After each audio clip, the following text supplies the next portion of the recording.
What's up, Demystify Nation? It's Pat back for another week of tips for AI trailblazers. This week, we're going to take a look at the Google's new AI Studio. I shouldn't say it's new. They've redesigned it quite a bit. It's actually pretty friendly for non-coders. And so what I thought I'd do is just take us through kind of a spin through the interface. We'll make a quick video with VO2. It's kind of poor man's version of Sora is what I would say. You can't quite do as much. But again, if you just want something simple, it's great. And then we'll build a quick app and we'll show you the apps. It's pretty interesting. So let me share my screen and we will get going. All right, so this is the primary interface. This is just a brand new window when you come to it. To Google AI Studio, you've got chat, which is just being able to build your own prompts for your own chatbot.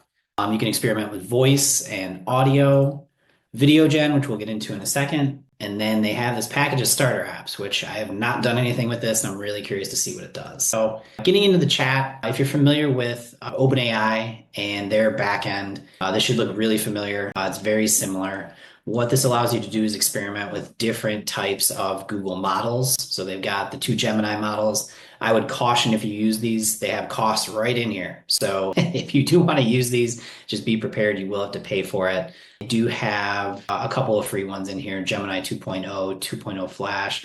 2.0 Flash is a little bit more expensive with 40 cents output, 10 cents for your input. Excuse me. But then you can also use some of the earlier models too, the Gemini 1.5, Gemma, and then some of the preview models. So again, you can mess with the temperature, go from 1 all the way from 0 to 1. Some of these other models could go up to 2. I did like how you had kind of a safety settings feature, but right now you can make models that won't, filter out any harassment, hate, anything like this, but just quick sliders. You can block this type of stuff. In terms of streaming and audio, you don't get as many choices with models, but I believe they only have kind of one voice model, which is the 2.0 Flash 01. Multiple different voices to use, multiple different languages. So if you're very helpful if you need to create a non-English speaking model, you can add in session context, like what's the size of the context, what's the target context size, code execution, function calling, the whole 9 yards. Now, why don't we start having some fun? So, VideoGen. This is very similar to how Sora is set up. Sora is ChatGPT's VideoGen model, which we've showcased a couple times on the Demystify YouTube series. It's really pretty simple. You got your choice of VO2 and nothing else, which is nice. Unlike Sora, you can only generate up to 2 results. You only have 2 different aspect ratios, but again, it makes it much simpler. Video duration, anywhere from 5, 6, 7, 8 seconds. Different frame rates, which I can't really mess with right now.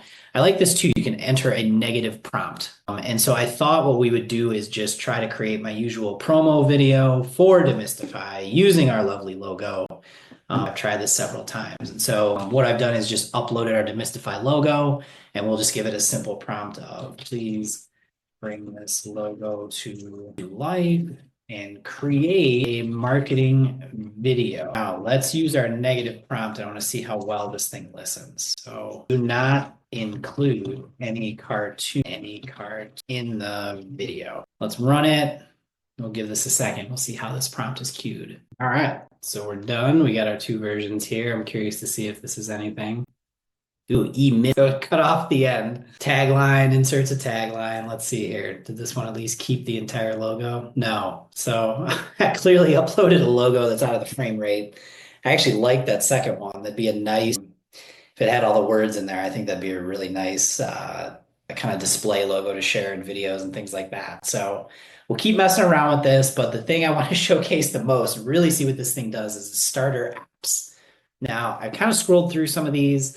It looks like you can just create like very simple, kind of fun, goofy apps right out of the gate. I thought what we would try is you can create your own app, but let's try something that they've already got kind of a template for. So I thought this video toys would be fun. Instantly turn YouTube videos into fun, interactive learning apps using the power of AI. Explore concepts visually and learn actively. So why don't we click on this? I have a Kathleen's video from 2 weeks ago. Her part 1 of creating a voice agent with 11 labs. I thought if we put that in, and why don't we just see what this does?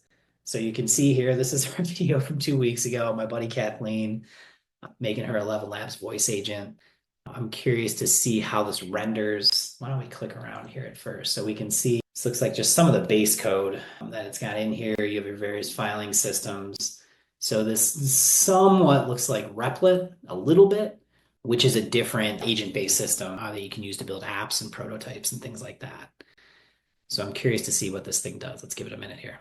Interesting. Okay, so it built us an AI voice agent simulator. Let's see here. This tool helps you understand the basic structure of an AI voice agent. First, use the setup section to define your agent's characteristics.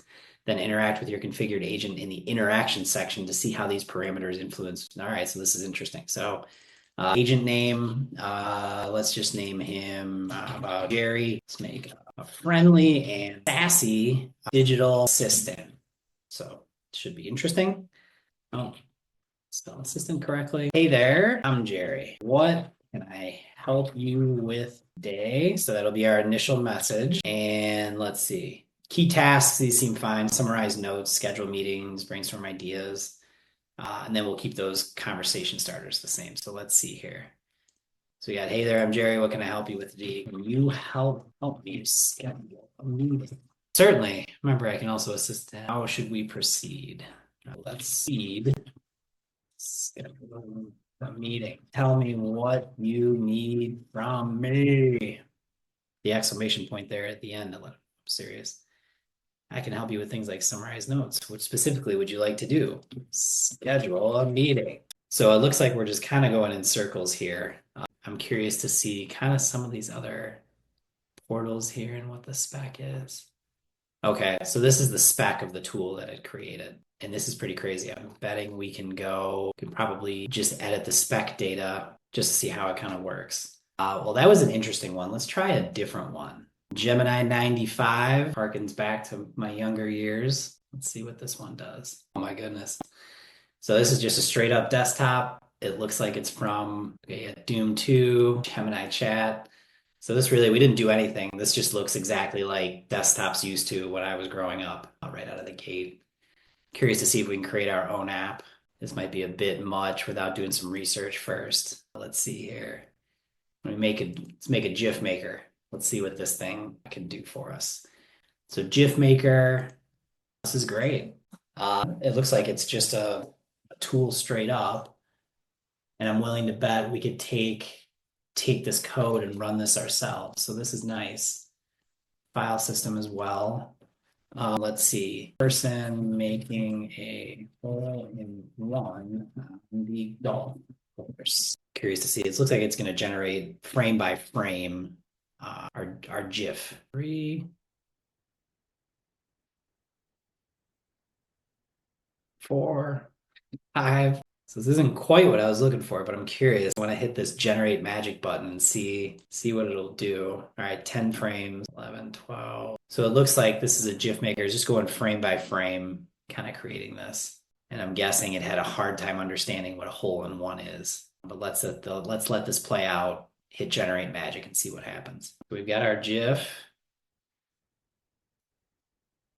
Looks like they hit the hole-in-one and then really didn't know what to do, and I can't tell if the ball actually went in, but that is something else. So I think that's about all we have time for this week. Thanks again for joining us on this version of Demystify. Go check out Google AI Studio, build your own apps. It looks really easy to use. We were able to make a GIF and create a little learning tool just based on a YouTube video. So please hit the like button, please share this video, and we will see you next week.